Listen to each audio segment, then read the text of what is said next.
I can't stand the rain against my... Some records last forever. The people who made them don't always. In Mrs. Jones. In 1973, 13 artists reached the top of the charts. Each one had a moment when the world finally knew their name, and then the music industry moved on. Not the songs are still running. It's the careers that stopped.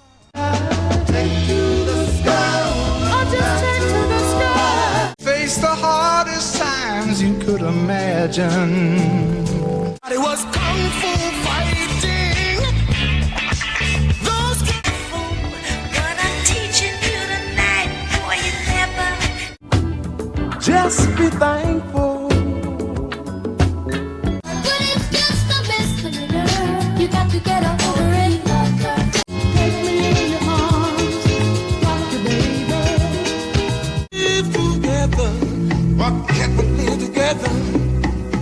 Some of these artists tried again and nobody came. Some disappeared before anyone noticed. Some spent the next 30 years performing 3 minutes of their life to people who wanted nothing else from them. 13 stories. Let's count them down. Number 13 on our countdown belongs to Timmy Thomas with Why Can't We Live Together in 1973. I said no matter what color. His name never made the posters. Nobody in the crowd turned their head when he took a solo. He was the man you didn't see. Thomas spent the mid-1960s bent over the keys for the Gold Coast Orchestra, playing every night for a wage nobody remembered by morning. You want to steal my brother? Then one day he dragged a Lowry Heritage Deluxe organ into Glade's studio, the kind with a built-in drum machine bolted to the frame.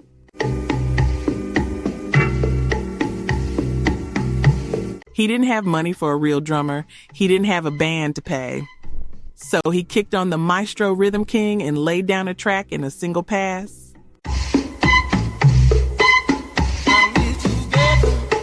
No overdubs, no second chances. The result climbed to number 3 on the Billboard Hot 100 in early 1973. 2 million copies moved.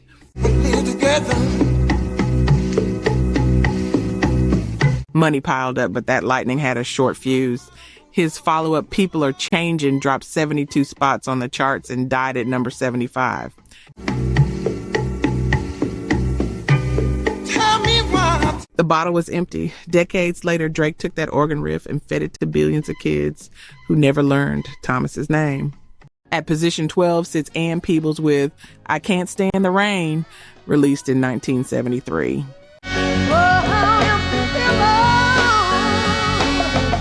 For years, Peebles was a ghost in the High Records machine, a $50 a week staff writer and background singer whose voice belonged to other people's songs.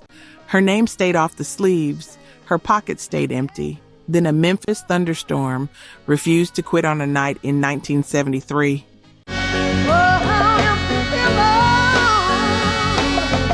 Peebles wanted to go to a concert. The rain had other ideas. She shouted the title in pure frustration, and her husband, Don Bryant, started banging a rhythm on a table with his hands. Like the window, you ain't got nothing to say. That was the whole birth of it. No grand design, just rage and a table. The track clawed its way to number 6 on the R&B chart and number 38 on the Hot 100. I can't stand the rain. Finally, money landed in her pocket, but the second swing fell harder than most. Her follow-up, You Keep Me Hanging On, stalled at number 102 in 1974. Bringing back sweet memories. The pop crossover was over.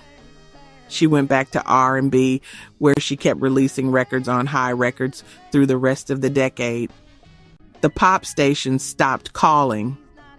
And yet, Missy Elliott lifted that I Can't Stand the Rain hook in 1997 for The Rain, Super Duper Fly, and the original 1973 vocal moved millions of modern listeners who never knew Peebles existed. Position 11 brings us Dobie Gray with Drift Away in 1973.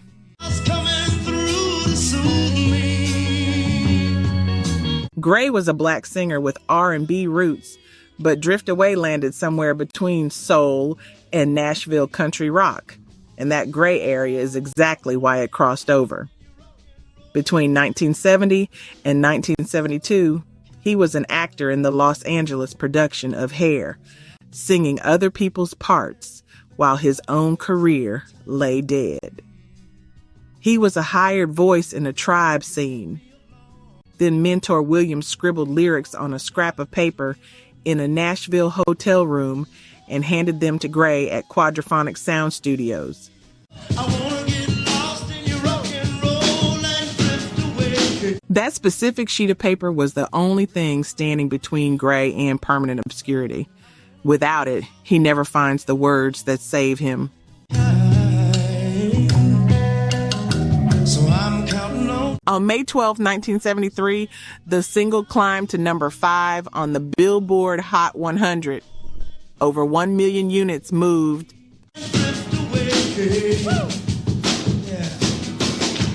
The RIAA handed him a gold disc. A man who had been silent for 7 years was suddenly heard again. The world outside looks so unkind. But the hunger that built Drift Away couldn't be replicated. His next single, Love in Arms, stalled at number 61, 31 spots short of the top 40.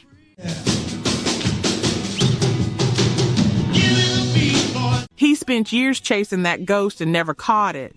And here's the strange part. Uncle Kracker covered the track in 2003 at the same Nashville studio where Gray recorded it.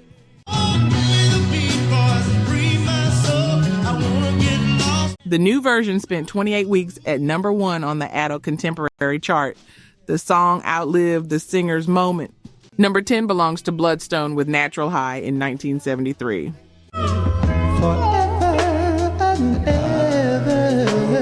In 1968, the group was the Iron Dukes, playing $20 a night gigs in Kansas City to rooms that stayed empty.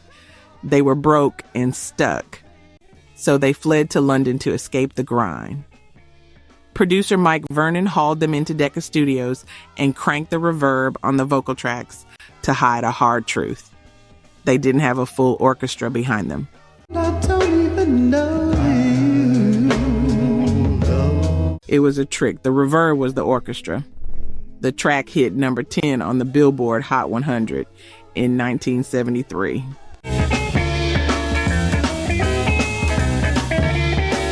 Over 1 million copies sold, a RIAA gold disc landed on the wall. That gold kept the Ripple Man away from their doors.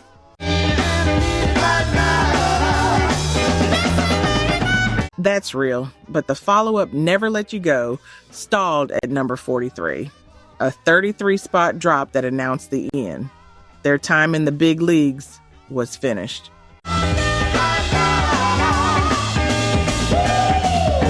Decades later, Quentin Tarantino put the song on the soundtrack of Jackie Brown in 1997, and a generation that had never heard of Bloodstone heard it in a movie theater. The song still had teeth. The band did not. Here's something that hurts. Only 1% of viewers on Music Express FM are subscribed. 99 out of 100 come for the ride, feeling the energy, discovering songs that hit right in the chest, yet you haven't joined us. Why walk away when the engine is running? Subscribing costs absolutely nothing, but it guarantees you'll always catch the next great track before anyone else. This isn't just a playlist, it's a movement. Don't listen from the sidelines. Be the 1% that fuels the music. Hit subscribe and stay on board. At position 9, we find Skylark with Wildflower in 1973. Look into her eyes, well, you won't believe. David Foster was hauling gear and pounding keys for $15 a night at the Cave Supper Club in Vancouver, backing up any act that walked through the door. He was starving. Dave Richardson scribbled lyrics on a scrap of paper in 1970 after his girlfriend complained he wasn't paying attention.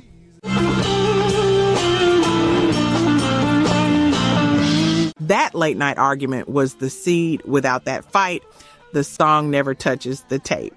In June 1973, the single climbed to number 9 on the Billboard Hot 100.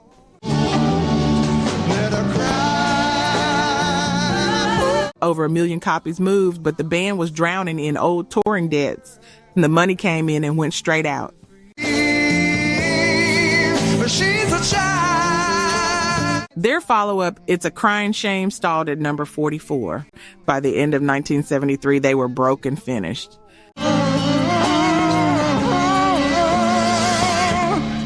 That's what nobody mentions. Some bands get one shot and the money doesn't save them. It just postpones the crash. Gentle flower growing wild. Jamie Foxx sampled the hook for Unpredictable in 2005, which went double platinum. The old 1973 melody moved millions of new listeners. Skylark never saw that royalty. Position 8 belongs to Carl Douglas.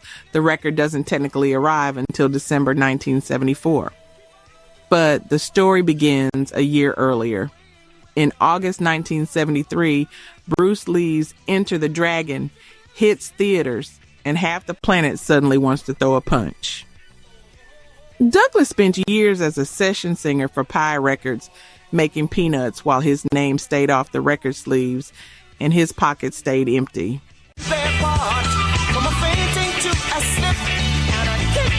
He was a voice for hire. One day, producers needed a B-side for I Want to Give You My Everything.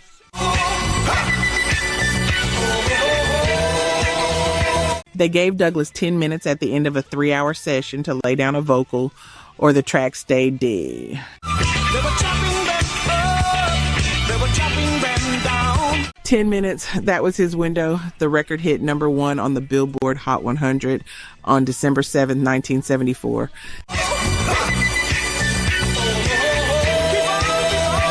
$11 million copies moved globally, but his follow-up, Dance the Kung Fu, stalled at number 48. That massive drop sealed his fate.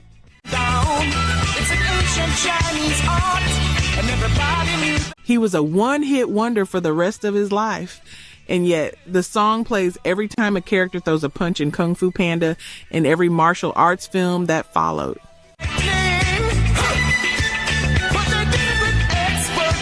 Decades after Douglas left the spotlight, the checks kept coming. The song became a permanent sound effect. The man became a ghost. Number 7 brings us Sylvia Robinson with Pillow Talk in 1973. Robinson had worked the grind as a singer and songwriter for Mickey and Sylvia for 15 years.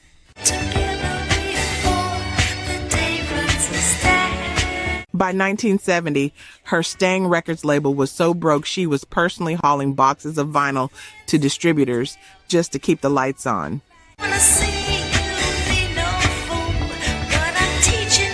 She was drowning. Al Green turned down Pillow Talk because it was too dirty for a church boy. So Robinson got behind the microphone herself and layered those heavy rhythmic moans onto the track to sell the sex.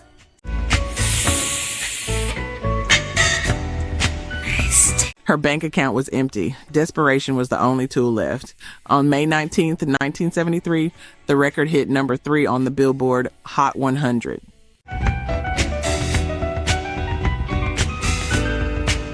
Over 1 million copies sold. Every radio in the country was breathing along with her. But the follow-up, Doing It to Death, stalled at number 63 in late 1973, a 40-slot crater that signaled the end of her run as a solo star.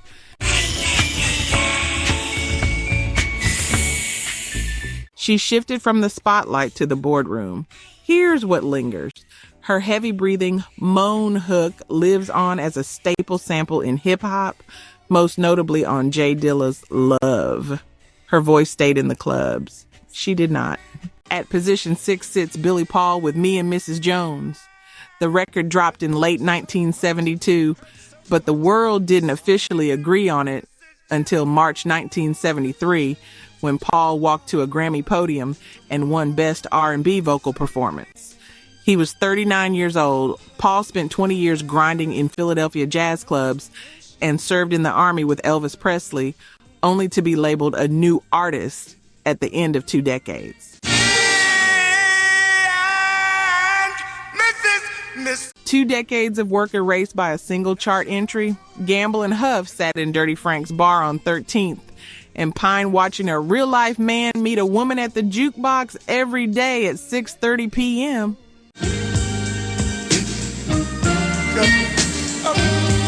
They went to the studio and wrote the lyrics on a napkin. A napkin. On December 16, 1972, the track hit #1 on the Billboard Hot 100 and stayed there for 3 weeks.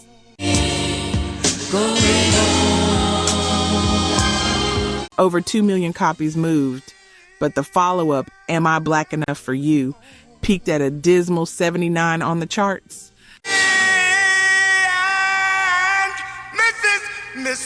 Radio programmers got scared of the politics. They killed his momentum stone dead. The song that defined an era couldn't be replicated.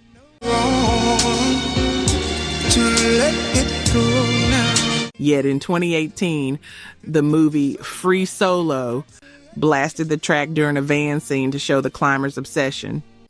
The song still works as shorthand for people doing things they shouldn't. The man who sang it remains tied to that single moment. Position 5 belongs to William Devon with Be Thankful for What You Got. He wrote it at his government desk in 1972, spent 1973 knocking on every label door in Philly, and was told no each time. The song didn't drop until 1974. Devon spent his days as a $100 a week drafting clerk for the government in Washington, D.C., hunched over a desk while his co-workers had no idea he was writing lyrics on the back of official memos. Just be thankful. He was invisible. He dug $900 out of his own pocket to book Sigma Sound Studios in Philadelphia because no label would touch him. Just be thankful. He had to hire MFSB session players just to make sure the groove didn't collapse under his amateur status. Every dollar mattered. For what you got. On the charts, the track hit #1 on the R&B chart and #4 on the Billboard Hot 100 in 1974. Sunroof top, big in the scene with a gangster lean. Woo. Over 2 million copies moved. A man who used to count pennies suddenly drowned in royalty checks. But the follow-up, Blood is Thicker Than Water, stalled at number 43. You may not have. By 1975, the phone went dead. He walked away from the microphone and crawled back to his old drafting job to pay the bills.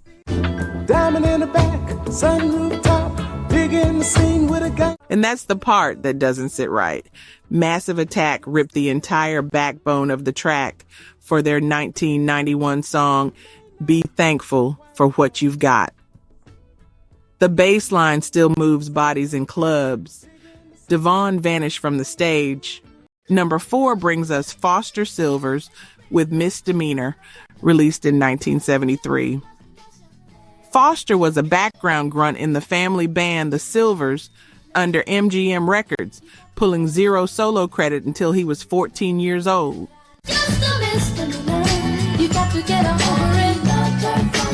The label decided to gamble on his high-pitched pipes to chase the Jackson 5 money. Producer Leon Silvers III wrote the track and forced the kid to sing it in a key so high it strained his vocal cords.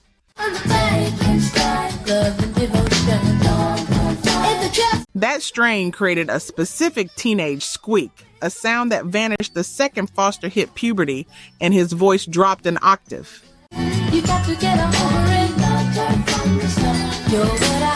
The record hit number 7 on the R&B chart and number 22 on the Hot 100 in 1973. Over 1 million units moved.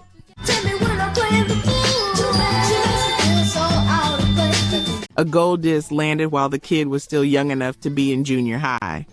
But Foster never touched the top 40 again.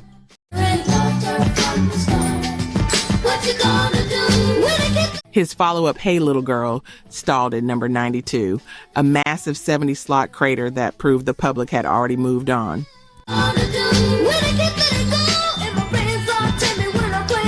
That's the trap. Your voice changes and the world stops listening.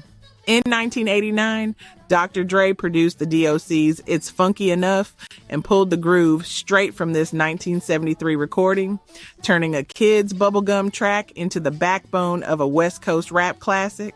At position 3 sits King Harvest with Dancing in the Moonlight, released in 1973. Everybody's dancing in the moonlight. One thing before the story, King Harvest is a white rock band from Ithaca, New York.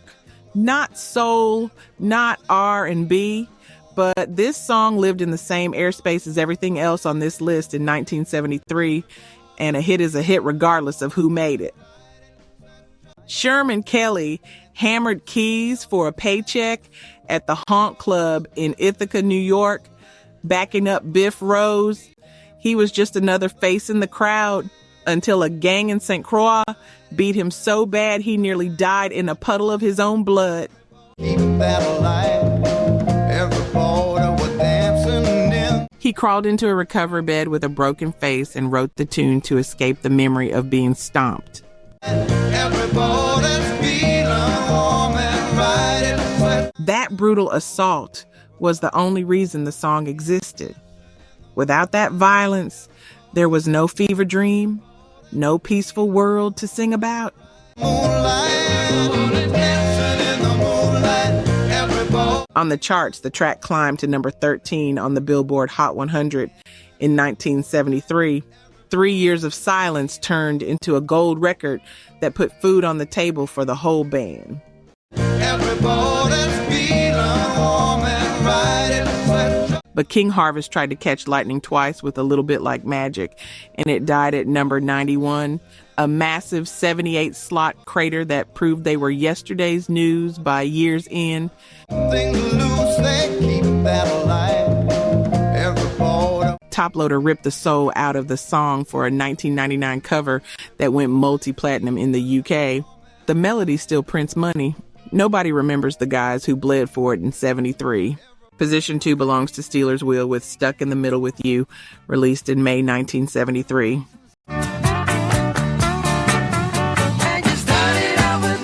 Same deal. White banner, not R&B, and number one Earth. That's where everything changes. Jerry Rafferty spent 1971 drawing a weekly paycheck of 30 pounds from Transatlantic Records, while his solo debut flopped so hard he couldn't afford to keep his flat. He was broke and stuck. Joe Egan and Rafferty sat in a circle with 2 session musicians at Apple Studios to record the clapping hook because the rhythm track felt dead. Sleep on the floor. You don't think that I can take it. They were desperate to mimic the sound of a rowdy party they weren't invited to. The clapping was a fake.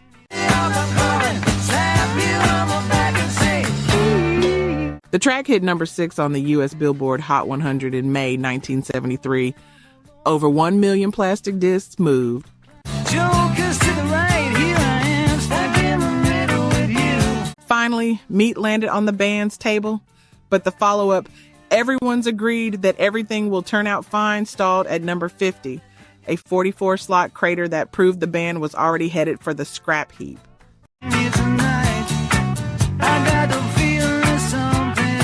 Director Quentin Tarantino used the track in 1992 for a scene in Reservoir Dogs where an actor gets his ear sliced off with a straight razor.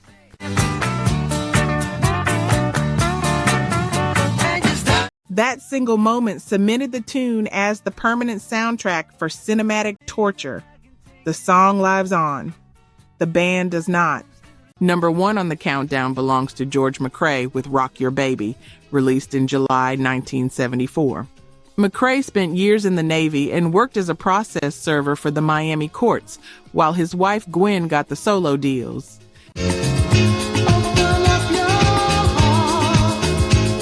He was a backup singer and driver until he walked into the studio to pick her up.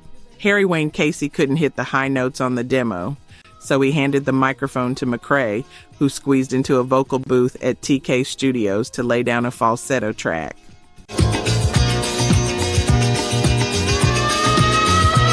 That errand became his life. The record hit number 1 on the Billboard Hot 100 on July 13, 1974. Over 11 million units moved worldwide.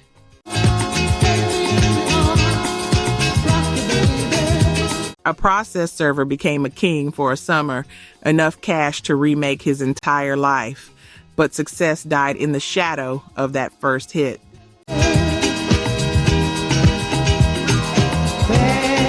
His 1975 follow-up, I Ain't Lying, stalled at number 31, a 30-spot drop that signaled the end of his time at the top.